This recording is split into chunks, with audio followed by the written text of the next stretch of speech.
Et moi, j'ai depuis assez peu, je sais pas, en même temps, je m'étais jamais posé les questions avant, mais à force de faire des podcasts où j'en parle de ces sujets, bah, tu sais, tu te les poses. Et je me suis dit, mais nos enfants ne nous appartiennent pas.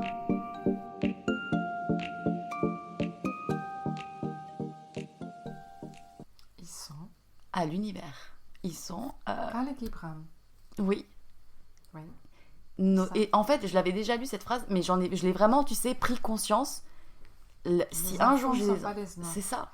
Ils sont à eux-mêmes. C'est ça. C'est trop beau ce poème de Khaled Gibran. Oui. Je le conseille à tout le monde à lire ce poème.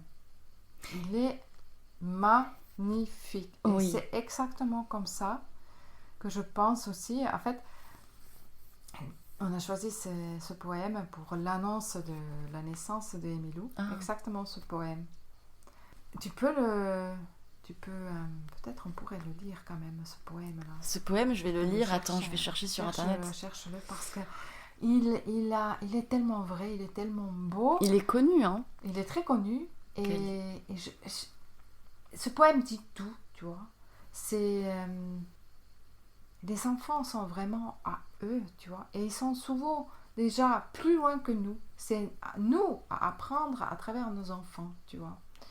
Mais c'est à nous de leur montrer le monde dans sa complexité et fragilité, de vraiment prendre soin de toutes ces choses qui ne sont pas dans cette évidence que nous, on pense. Et je pense qu'en plus, en ayant conscience de ça, en donnant juste le meilleur de ce qu'on peut montrer et apporter par rapport à ce qu'on a, nous, appris, en guidant un peu, tu vois, et en les poussant, en leur donnant des ailes aussi, parce que bah, tu t'engages avec une personne que tu aimes, mais tu t'engages aussi avec tes enfants, en tout cas vis-à-vis d'eux, de leur pousser les ailes pour qu'ils apprennent par eux-mêmes à les prendre, à voler avec et à tomber un peu et machin. Et du coup, avant, autant, j'avais une période où genre ça me faisait peur parce que oh là là, c'est tellement déjà moi compliqué d'être moi-même que le taf quoi, genre what. Et maintenant, c'est vraiment l'autre versant, je sais pas si j'en aurai, mais si j'en ai, ça sera vraiment dans l'idée que c'est des êtres vivants. Moi, j'ai servi de passage, entre guillemets, pas que, mais ouais. De passage de vie, tu vois, ouais. De continuer sur la lancée de ce que j'ai lancé et d'aller plus loin. Et qui vont plus loin que nous encore, tu vois. C'est ça. Et ouais. Ça, du coup, ça me libère aussi par rapport à mes parents. Je leur appartiens pas. Ouais. Je suis moi, ils sont eux, avec leur histoire, ouais. Avec leur passé, leur réussite, ce qu'ils savent pas, peu importe. Ils m'ont donné ce qu'ils m'ont donné. J'ai pris ce que j'ai pris. Et j'ai découvert ce que j'ai découvert. Et j'ai fait d'autres rencontres autour de pas la famille, qui n'étaient pas la famille, comme tu disais, qui m'ont fait avancer ou pas, ou si, toujours avancer, en tous les cas. Et du coup, le Khalil Gibran dit « Vos enfants ne sont pas vos enfants, ils sont les fils et les filles de l'appel de la vie. Ils viennent à travers vous, mais non de vous. Et bien qu'ils soient avec vous, ils ne vous appartiennent pas. Vous pouvez leur donner votre amour, mais non point vos pensées, car ils ont leurs propres pensées. Vous pouvez accueillir leur corps, mais pas leur âme, car leur âme habite la maison de demain, que vous ne pouvez visiter, pas même dans vos rêves. Vous pouvez vous efforcer d'être comme eux, mais ne tentez pas de les faire comme vous, car la vie ne va pas en arrière, ni ne s'attarde avec hier. Vous êtes les arcs par qui vos enfants, comme des flèches vivantes, sont projetés.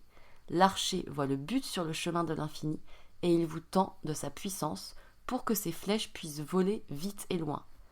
Que votre tension par la main de l'archer soit pour la joie, car de même qu'il aime la flèche qui vole, il aime l'arc qui est stable. » Et je trouve que c'est une belle image pour tous les gens qui ont peur d'être parents pour X raisons. Peut-être qu'il y a aussi de ça, de se libérer de la peur, de dire hey, c'est juste un demain. Ils vont faire eux-mêmes les choses qu'ils doivent faire. Et on peut en apprendre aussi d'eux, je pense. Ah oui, je pense bien beaucoup. Sûr. J'ai appris la plupart de mes choses, j'ai appris à travers mes enfants. Et je pense que ce qui est quand même bien de réfléchir, je ne suis pas quelqu'un qui dit oh, en fait, les enfants, je suis comme ça, ça va bien se passer, pas du tout. Je crois vraiment que la chose qui est vraiment, vraiment très, très importante, c'est vraiment avoir un partenaire à côté, qu'on a la même vision de la vie. Ah bah oui. Tu vois, et que qu'on ressent, oui, c'est pas juste être amoureuse avec lui, c'est vraiment la capacité et l'engagement de deux côtés est tellement grand que vraiment on peut s'imaginer qu'on va arriver à traverser toutes les complications qui peuvent se donner autant dans un couple, avec des enfants, avec des maladies ou quoi que ce soit. Ça, je pense vraiment, c'est quelque chose de vraiment très important. Mais... Et je sais bien que la vie, des fois, fait que ce n'est pas comme ça. Et c'est pas du tout un jugement, mais je crois que ça facilite vraiment les choses à avoir les enfants quand on est à deux. Vraiment. Mais le truc, c'est qu'aujourd'hui, tu sais, il y a aussi, si on repart, parce que là, on parle beaucoup de... Toi, tu as la chance, encore une fois la chance, d'avoir un partenaire où, du coup, ben, vous vous aimez, vous vous respectez, vous vous supportez, dans le sens de support. Oui, dans les deux sens. Oui, aussi, finalement. Dans les deux sens. Hein. Mais tu vois, il y a aussi beaucoup ces blablas de la société, enfin, les blablas, énormément dans la manipulation. Comment faire pour que on reste ensemble? Comment faire pour que machin pense que ci, que ça et tout? Il y a beaucoup de blabla autour des relations qui polluent les cerveaux des gens, je crois, de nos cerveaux, comme s'il fallait quelque chose que ça soit contrôlé, que ça soit manipulable, que ça soit des attitudes à adopter ou à ne pas adopter. Et c'est, tu sais, tous ces magazines à la con, tu vois. Faut pas acheter ça. Et du coup, les gens, ils finissent par... où on peut avoir tendance à croire ce qui est écrit, à se dire « Ah, mais comment je dois faire ?» parce que les gens sont devenus beaucoup aussi, et moi la première, à un moment, dans le mental, de tout analyser, de tout... qu'est-ce que je... Tu vois? Alors que peut-être les choses pourraient être simples, juste.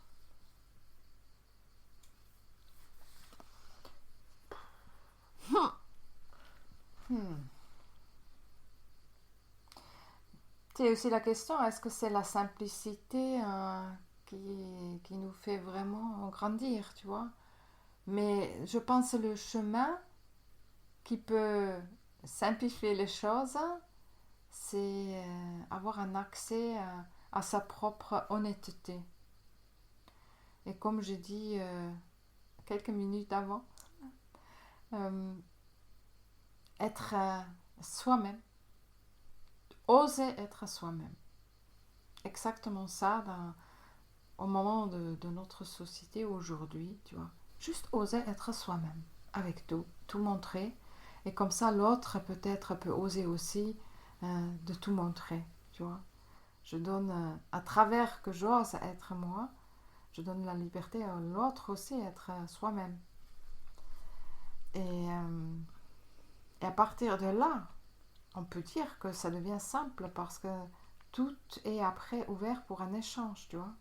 Et ce n'est pas que le monde doit être comme moi je le vois ou que j'aimerais qu'il soit. Chacun peut avoir ses idées et tout ça, mais c'est un vrai échange.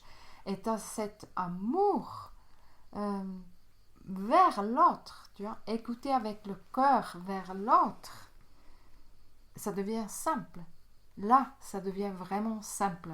Parce que là, toutes les possibilités s'ouvrent pour faire du bien, du beau, des choses qui durent, qui grandissent comme des fleurs, des arbres, quoi que ce soit, tu vois. Et là, je dirais oui. À partir de là, ça devient simple. Et des fois, on a l'impression c'est le plus compliqué de faire être simple. Juste soi-même. Mais oui, c'est pas si facile. C'est pas si facile de savoir à chaque instant, est-ce que là je suis ok, tu vois? Est-ce que je suis dans le bon avec moi-même? C'est dur. C'est super dur. Ça, c'est aussi très bon. C'est de Nelson Mandela. Notre plus grande peur n'est pas de ne pas être à la hauteur. Notre plus grande peur est d'avoir une puissance au-delà de toute limite. C'est notre lumière et non notre obscurité qui nous effraie le plus. Et après, ça continue. En fait, qui dit après aussi, si nous, on ose, tu vois, on donne la possibilité aussi aux autres de oser. Mais tu sais que d'avoir de la puissance, ça fait peur. C'est exactement ce que tu dis. Ah, voilà, c'est ça. Notre peur la plus profonde n'est pas être inadéquate. Notre peur la plus profonde est d'être puissant au-delà de toute limite. C'est notre lumière, pas notre part d'ombre qui nous effraie le plus. Nous nous demandons qui suis-je pour oser être brillant, magnifique, talentueux ou fabuleux. Mais en fait, qui suis-je pour ne pas l'être? Tu vois? Et continuer après encore. Je trouve pas la totalité, c'est aussi, en fait, c'est le don de la lumière ou de Dieu qui nous a donné tout ça pour qu'on fasse quelque chose de beau avec nous dans ce monde, tu vois, et de oser nous-mêmes, parce que chaque personne porte cette lumière en soi. Chaque personne donnée, elle est belle ou beau, tu vois. Alors, pourquoi on n'ose pas faire quelque chose de beau avec ça? C'est donné à nous tous, tu vois. Mais tout le monde n'est pas en capacité d'accéder à cette conscience-là que tu as aujourd'hui. Et je pense que tu en as conscience. Je veux dire, dans la vie de tous les jours, quand tu es au travail, etc. Tu peux pas parler comme ça, ou de ça. Ça va pas parler à tout le monde. Il y a plein de gens qui vont... Oui, bon, moi je vais au boulot, Mais tu vois, je pensais quand même, tu vois, en tout cas j'espère que la source de ton travail, Marie, de ton podcast entre autres aussi, c'est que... C'est d'éclairer. Mais oui, que tu poses plein de petits grains ou des mots qui restent, ou des idées, et même peut-être si un moment où les gens, ils entendent, ils se disent... Elle est perchée. Elle est perchée ou quoi que ce soit, tu vois. Et l'autre aussi. Mais quand même peut-être un ça mot parle un peu. Ou une idée ou ça une accroche. image va rester et ça va suivre. Et peut-être un jour, les gens-là, ils vont se dire, ah, en fait, c'était quoi là ou là, tu vois. Ça fait quelque chose quand même. Alors pourquoi arrêter de parler des choses bizarres, entre guillemets. Bizarres, ouais. Et quand même important et tellement simple que tout le monde a accès, tu vois. Pourquoi on ne devrait pas? Merci de me le rappeler, Corinne. Parce que non, mais c'est vrai, parce que à chaque fois que j'enregistre comme ça, ou je parle, justement, le précédent épisode que j'ai enregistré, j'ai pas encore fini le montage, et j'étais en train de le réécouter. J'étais, oh mon Dieu, mais c'est pas possible, je vais pas partager ça. Mais qu'est-ce qu'on va penser? Enfin, c'est même pas la peur d'être jugée, tu vois. Là, je pense qu'au stade où j'en suis, c'est bon, mais c'est vraiment. Tu sais, le petite sorcière sur l'épaule, le petit démon qui dit qui tu es pour parler de ces sujets-là comme si tu avais...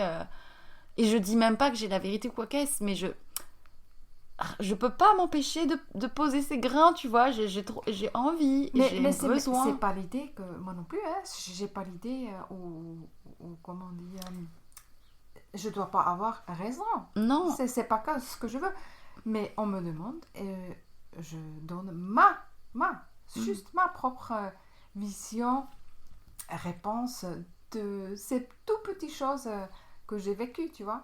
Et si jamais ça intéresse quelqu'un, tant mieux. Mais tant mieux, je l'ai partagé. C'est juste le partage. Et s'il y en a, ça les dégoûte, et ben ça fait le tri, tu vois. Ils peuvent pas écouter ou partir ou quoi que ce soit, tu vois. Mais moi aussi, je cherche, je suis ouvert, je suis dépendant aussi de rencontres des gens qui me parlent des choses, peut-être au premier moment aussi, des choses que j'ai jamais entendues et que je me dis, ben, quoi, jamais entendu, qu'est-ce que... ok. Et ça me fait quelque chose, ça me fait évoluer, ça me fait penser, ça me nourrit, ça, tu vois, ça me montre mes propres limites aussi, quoi que ce soit, tu vois. Alors du coup... C'est marrant parce que du coup, j'ai vraiment maintenant cette culture de cultiver, peut-être à force d'écouter des gens, etc., que en fait, plus rien ne me surprend. Genre, pour l'instant en tout cas, je suis arrivée à un stade où on peut me raconter que la marché sur la lune, que bref, je suis genre, ok, dis-moi en plus, tu vois, sans l'aspect c'est bien, c'est mal, genre je vois plus ce truc-là, c'est vraiment, ok, c'est ton histoire, vas-y, dis-moi, c'est quoi dis-moi en plus, je veux savoir. Pas parce que je veux tout connaître ou quoi, mais par curiosité, par intérêt, de dire ah, peut-être qu'il y a un truc où je vais apprendre quelque chose. Je vois vraiment la vie maintenant comme remplie d'une boîte à outils, tu vois, où tu vas piocher des choses, etc. Et effectivement, ça passe aussi peut-être par des expériences, par de la spiritualité, du développement personnel, avec des outils, de l'hypnose, peut-être du yoga, peut-être, je sais pas moi, des voyages, des choses qui se font dans d'autres pays. Et tu pioches, et puis après tu fais ok, est-ce que ça me parle, est-ce que ça me fait avancer, je vais pas y passer ma vie là-dedans, ok, voilà, mais je prends et après j'applique, tu vois, et je vois, ok, nanana. Et après tu entraînes du coup sur ton chemin aussi d'autres personnes à qui ça parle ou qui sont dans les mêmes, et c'est ça je pense. Je le vois comme ça. C'est pour ça. Mm. Oser.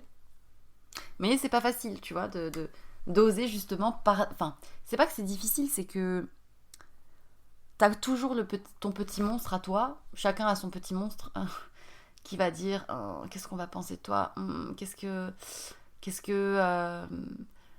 pourquoi tu fais ça, et puis à quoi bon, etc. Et en fait non, je peux pas, je me dis toujours quand j'ai ces doutes là, et d'avoir une discussion comme ça me fait du bien, parce que ça me rappelle que peu importe qu'il y ait 10, 100, 1000 personnes qui écoutent le podcast, si jamais il y a une personne à qui ça peut accrocher, que ça peut un jour peut-être planter une graine aujourd'hui et que ça poussera dans 10 ans, c'est pas grave. Peut-être que ça poussera jamais et puis c'est pas grave. Mais j'aurais posé un truc. En fait, je pense que c'est... Peut-être, il faut même pas penser à ça. C'est juste, tu vois, tu suis juste ton chemin. Être journaliste, faire des podcasts, quoi que ce soit. Tu suis ton appel. Ouais, c'est ça. Et que les autres, après, ils vont l'écouter ou pas, c'est à eux. C'est l'histoire à eux. Toi, tu suis juste ton chemin, ton appel de cœur, ce que tu penses et ta façon de prendre soin. Est-ce qu'aujourd'hui, du coup, tu l'avais dit au début, mais t'es heureuse? Ben oui. Eh ben oui. Mais je suis comme... Oui, je suis... J'ai l'impression, la plupart de ma vie, je suis heureuse. J'ai aussi des moments que je suis triste ou je suis en colère. Je connais aussi toutes ces émotions. Hein. Je ne suis pas au monde du bisounours. Loin de ça.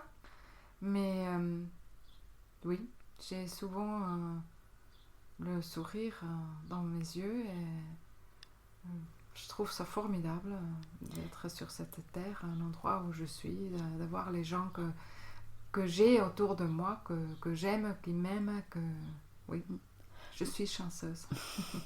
Et tu vois, là, je pense qu'il y aurait des gens qui diraient oui, mais il y a des gens pour qui c'est très dur, qui ont la maladie, qui ont la pauvreté, qui sont à la rue, Et c'est vrai. Mais oui, c'est vrai.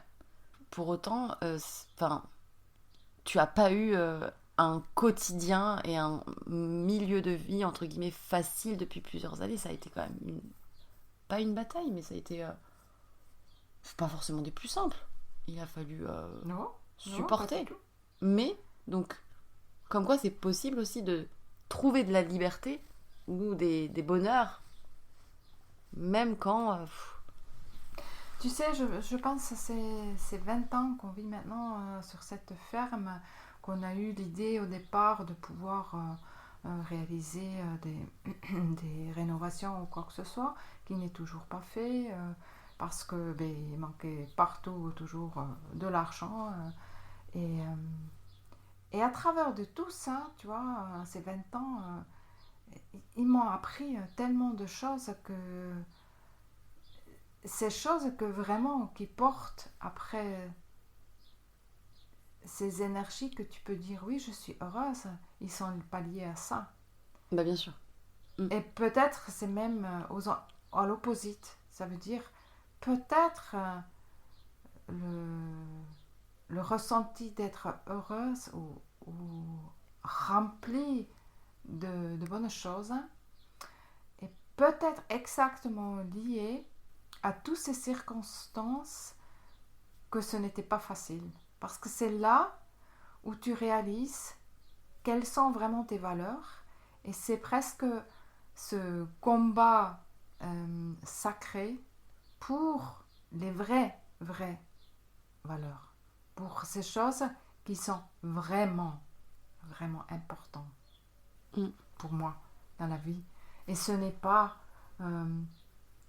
ce n'est pas le luxe, ce n'est pas la belle maison, ce n'est pas la voiture chic, ce n'est rien de tout ça. Tu vois, toutes ces choses, ils sont presque tombés de moi, tu vois, et que à la fin, je peux me retrouver à n'importe quel endroit, et que c'est parce que je suis à cet endroit avec une personne, comme aujourd'hui, toi, tu vois, c'est ça qui me rend heureuse. Je suis heureuse parce que je vis ma vie professionnelle avec une passion qui me nourrit, qui m'enrichit, qui m'amène de bonheur, de pouvoir prendre soin et de faire ce que mon appel est.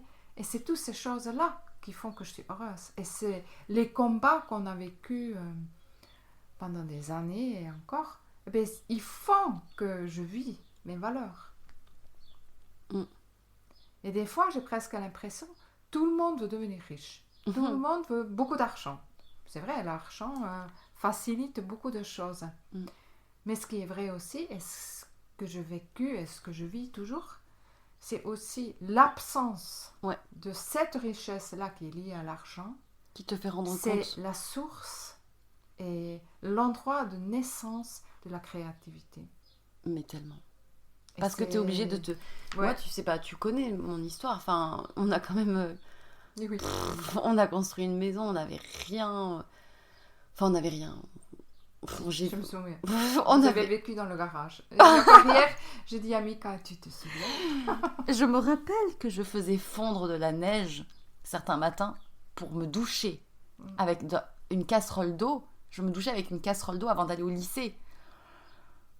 Et tu te lèves à 6h du matin pour prendre ton bus dans la campagne à 7h.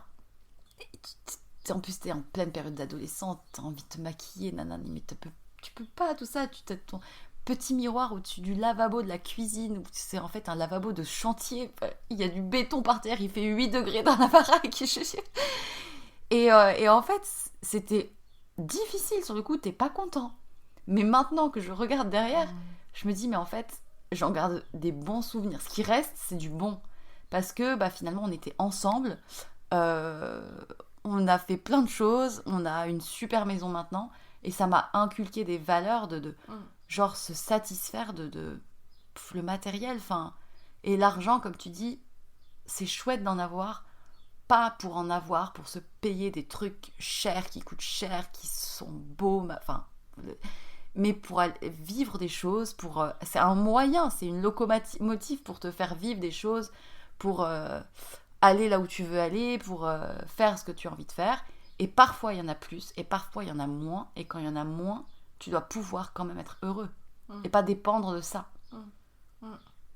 Et je pense que finalement, j'ai eu de la chance de vivre ça, même si sur le coup, t'es là...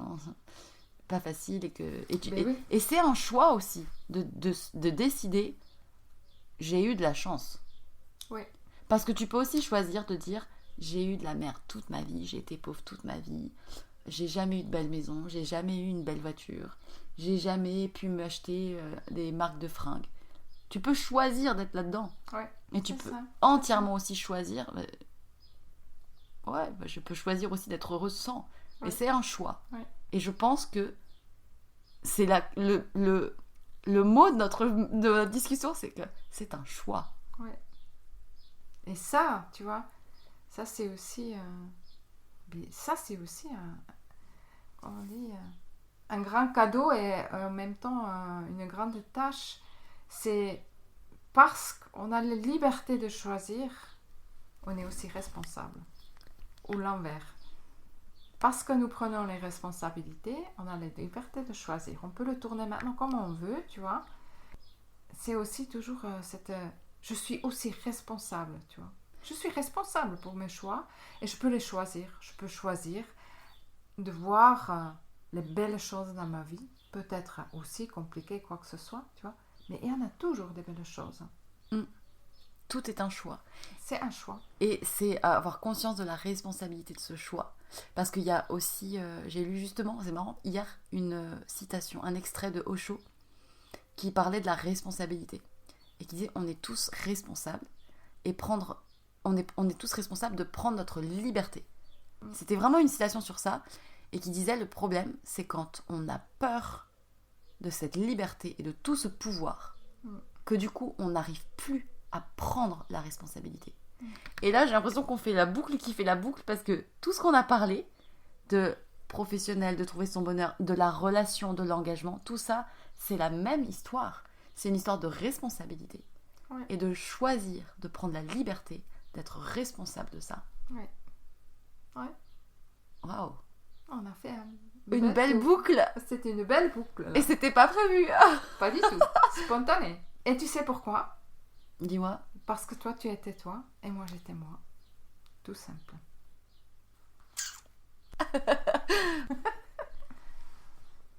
J'ai adoré discuter avec toi. C'était mon plaisir. C'était le bon moment. Et il y aurait tellement de choses à dire, mais je pense que c'est des messages importants qu'on a dit. En tout cas, moi, ils sont importants à mes yeux. Ils ont de la valeur. Donc, c'est ce qui compte. Écoute, c'était un échange de cœur. Et le reste, c'est donné maintenant. Comme je dis, les mots sont comme des flèches. Tu peux plus les retenir quand tu les as lancés. Alors, je te remercie beaucoup. Merci à toi. Est-ce que tu as un dernier mot pour la fin?